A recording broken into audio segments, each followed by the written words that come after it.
Chor announced that Zhou was going to be going for the first match from their team. Another student, Huabin retorted, saying that even though she was the captain, she could not just arrange the order without asking their opinions.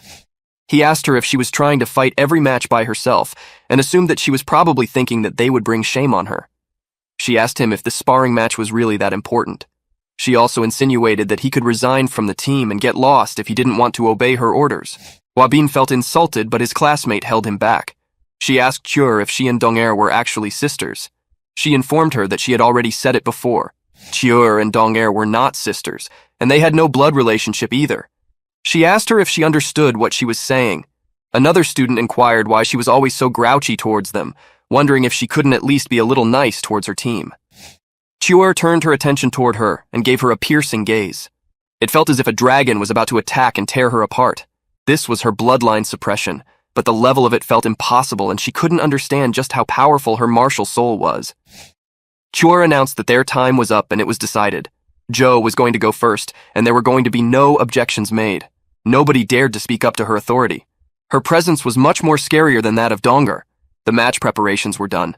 Zhou requested Dong'er to be merciful against him, and also asked her to not hit his face. She refused his request, saying that she felt like it would be shameful if she didn't mess up his face. She asserted that she was going to reshape it so no one's eyes would get hurt by it.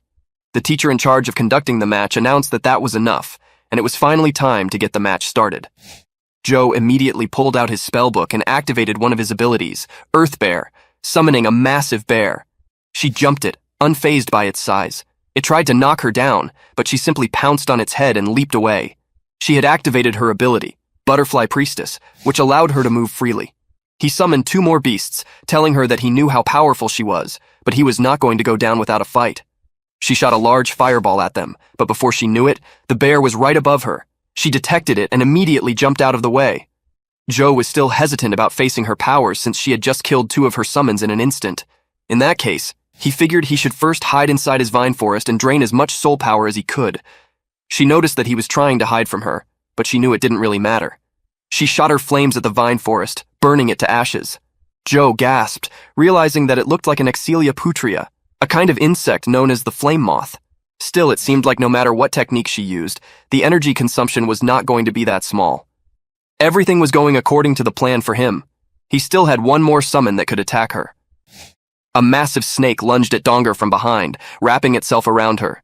Yu Hao noticed that the snake known as Sichin had gotten stronger since the last time they had met. There was finally an opening for Zhou to attack.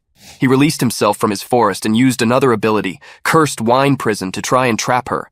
He asked her how this was for a start, and wondered if she was ready to give up now. She laughed at his face and activated her ability, casting a hexagram above her. The vines around her were instantly ripped to shreds and energy was overflowing around her. This was her ability known as Divine Hexagram Array. Zoe was not sure what to do next. He got knocked back by her aura, and as the smoke settled, a massive hexagram could be seen projected on the platform. Zhou was speechless and closed his book. He felt like he had been naive, thinking that he had a chance to win against her, and announced that it was his loss. The teacher approached him and told him he had done well. It was now time to start their next match. Next up the line that came to fight Dong'er were the Lan twins, but instead of a duo, they fought individually as it was a one-on-one competition.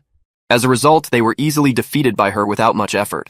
Her winning streak kept going until the 4th match. After that, she withdrew herself as it was draining her soul power too much. The 5th match was between Ningtian and Kaitu. Kaitu won that match without using much power. Finally, Chur announced that she was going to be fighting in the next match. Chur stepped into the arena.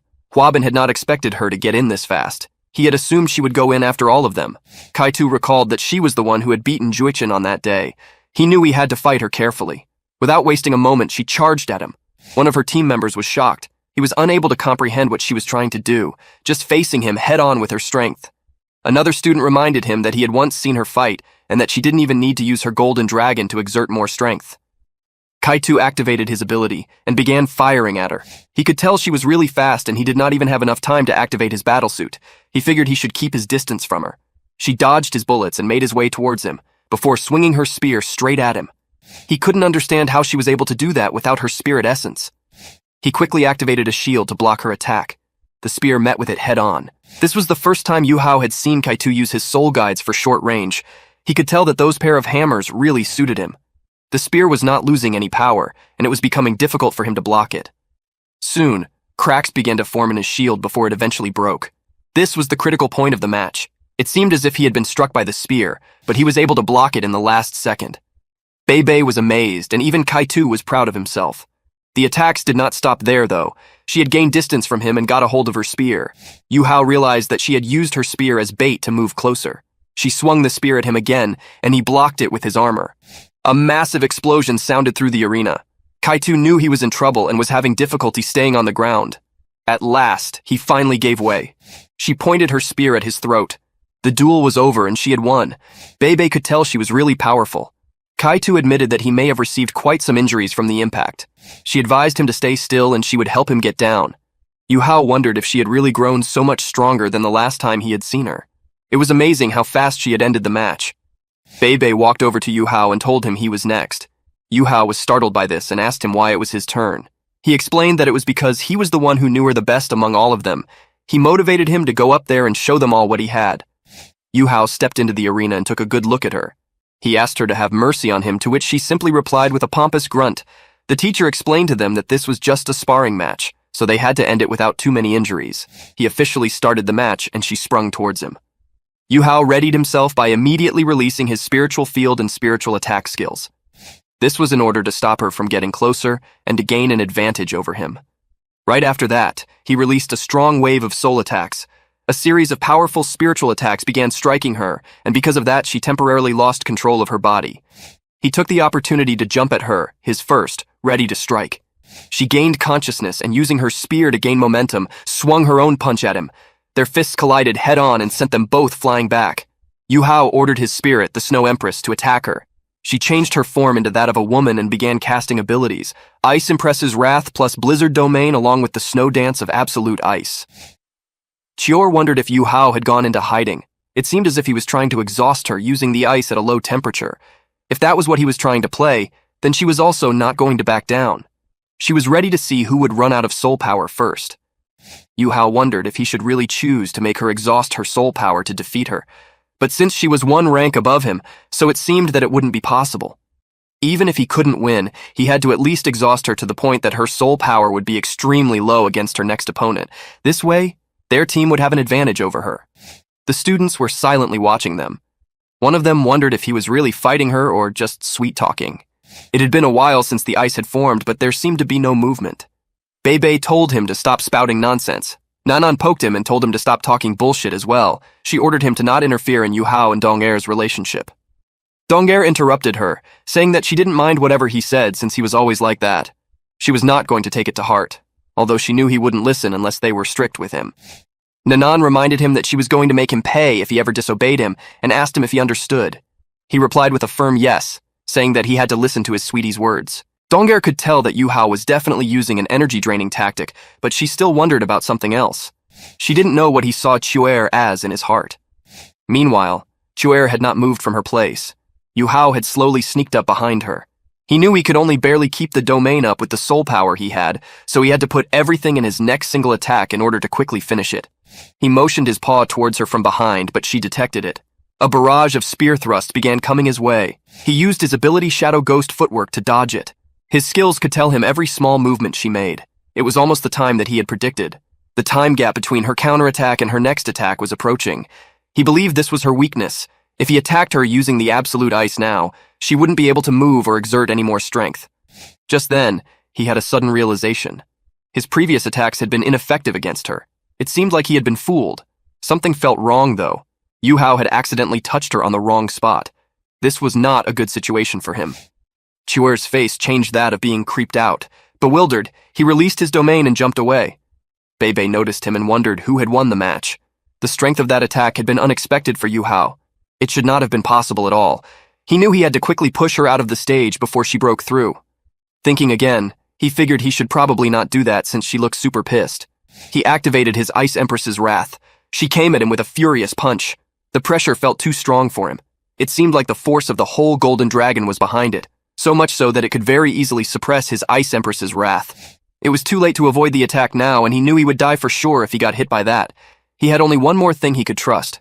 This was the first time Yu Hao was using this technique, which he had learned from the Tang sect a long time ago. The controlling crane and catching dragon technique was going to help him pull himself towards her. He tried to stretch his hand out as far as possible. He did that thinking that his attack would reach her first before her first reached him. Just as he had expected, Yu Hao was the first one to land the hit. He figured that the ice essence would quickly freeze her now. Unfortunately for him, the ice palm did nothing to her, and he was knocked back by her punch. Yu Hao tried to tell her that he didn't really mean to do that. He was in a difficult situation, so he hadn't paid attention to where he was attacking. He told her he was really sorry and that he really didn't think that this would happen. He requested her to pretend as if anything like this never happened when they got out. But before that, he also wanted her to close her eyes.